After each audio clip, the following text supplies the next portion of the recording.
This is problem 7-129. It's on page 407. Air is expanded from 2 megapascals and 327 degrees Celsius to 100 kilopascals in an adiabatic turbine. Determine the isentropic efficiency of this turbine if the air is exhausted at 0 degrees Celsius. Okay, now I realize in the slides we have not gotten to isentropic efficiency yet. Let me go ahead and just jot down what that is so you know what we're looking for. The isentropic efficiency is approximated in this case as the enthalpy of the incoming stream less the actual exiting enthalpy divided by the difference between the incoming enthalpy and the ideal exiting entropy or enthalpy. Notice this is an S, not a 5. Okay, this is actual. This stands for isentropic, and we'll talk about that a little bit later. The part of this problem I want to focus on is how we calculate the exiting state, or at least the ideal exiting state. We're actually given the real exiting state, but how would we come up with the ideal? In other words, if this turbine were actually reversible and adiabatic, in other words, if it were actually isentropic, what would the exiting temperature be? So we know that the actual temperature is 0 degrees Celsius, so I'm going to use the subscript A to indicate actual, which is 273 in Kelvin. And so we could go and look up the enthalpy of this exiting stream. By the way, the pressure coming out is 100 kilopascals, and that won't change. The entering pressure is 2,000 kilopascals, or 2 megapascals, and the entering temperature 327 degrees Celsius, which is 600 Kelvin. Nice round numbers. Okay. Now, what I'm going to do is ask you to go to table A. What was it? 19? 17. 17. I can never get that table right. I should bookmark it, and so should you. Except I'm the one that won't do it. Okay, so A17, page 934. Bless you. You can look up the enthalpy of the incoming stream. Just read it off. It's there in the table. 600 Kelvin. What is the enthalpy? Bless you. 607.02. Let's try real 607.02, you say? Yes. Kilojoules per kilogram. How about the enthalpy coming out in state 2? What is H2? You have 273 Kelvin, or 0 Celsius. Is it given there? Ah, rats. Well, you don't have to panic, don't worry.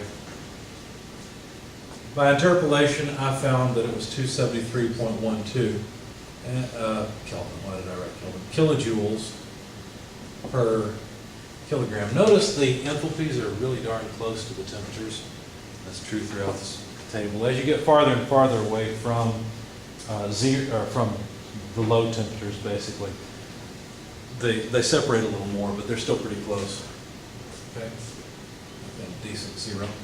But there are some other things we can find out. For example, what is the PR1? Well, it's the relative pressure, right? Okay.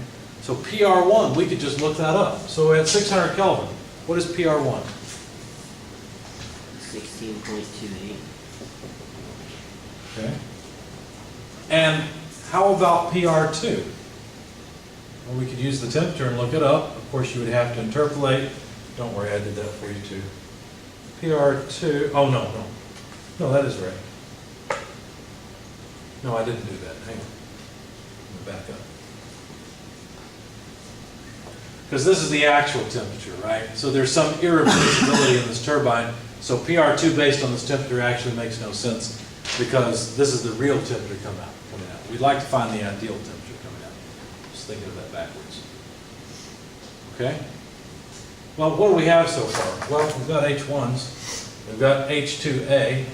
We really just need this. In other words, what we need is the ideal exiting temperature. If this thing was completely reversible, if this turbine that's generating power were completely reversible, what would the exiting temperature be? Do you think the exiting temperature would be lower or higher? Be the same. Or would it be the same? And one vote for the same so far. Oh, it'd be lower, because you extracted all the work. You've out of it. extracted all the work that you could, so it should be lower. If this thing was reversible, think about it this way. For the sake of your intuition, you can think of irreversibility as just being friction. Okay, that'll help, although there are others. If there's friction in this thing, you're not going to get as much work out of it as you should. Instead, the air is going to come out at too high of a temperature because it warmed up from the friction. Now, technically, you could say that some of that heat goes into the surroundings that this thing's made of, but we're assuming no heat transfer in things at steady state. And so instead, the air just comes out at a relatively warmer temperature. Okay? So this temperature is too high. It ought to come out at a lower temperature than this if the turbine was actually reversible. What would that temperature be? Well, ideally, this would be an isentropic thing, right? It would be adiabatic and reversible. So this isentropic equation would apply.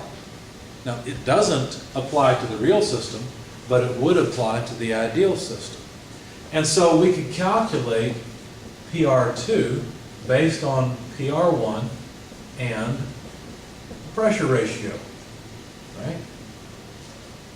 We have PR1, it's 16.28.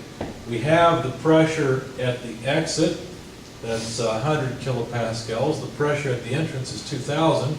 I'm not going to write the units there because notice they would just cancel. And so PR2 is just 0.814. Now what do we need to do? Well, let's go back to table A17 and look for a relative pressure of 0.814. Is there a nice 0.814 in the table somewhere? Of course not. I'm sorry? Yeah, there's a 0.84 and a 0.732. So we're between those two numbers. So the exiting temperature is between what two temperatures? 250 and 260. Everybody see that? In fact, I went ahead and performed the interpolation. I didn't calculate the temperature. You know why? Because I didn't care. That's not what was asked for. We really need H2S. So instead, I used this to calculate H2S or to interpolate for H2S. Does that make sense?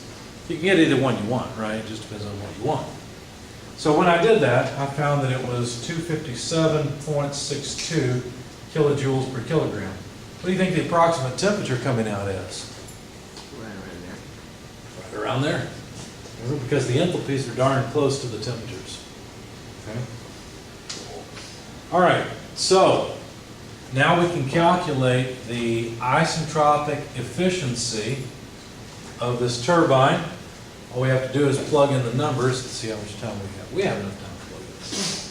607.02 for H1. H2A is 273.12. Remember, we just looked it up based on the actual exiting temperature. So this is H2A. Divided by H1 less H2S. So 607.02 less H2S, 257.62. When you plug all that in your calculator, you get 0.9556 or 95.5% or so. What does this mean? Pretty darn good turbine, isn't it? Because it's fairly close to the best possible turbine we could hope for. It's close to being reversible. If you were to put work into this thing, do you think you could make the air do almost exactly the opposite of what it's doing? Go from 100 kilopascals to 2,000? Yeah, it'd be close. What would actually happen is this temperature coming out, if it came in at 0, the temperature coming out would be higher than this because it's not really completely reversible, but it's pretty close. Okay? This is a good turbine. This is a very good turbine. Do you think you'd be interested in the turbine isentropic efficiency of, oh, I don't know, maybe a turbocharger that we're trying to build an engine out of? You think it might be interesting to spin the shaft and see what happens to the air going through it, and then push air through it and see what happens to the spinning? It might be pretty interesting because you might be able to come up with an isentropic efficiency. Okay? Maybe pretty interesting for designing our engine. We don't know how good this thing is. No idea. We should try and find out. Okay. Does this make any sense at all? Oh, not really, but we'll shake our head yes so we can go home. All right.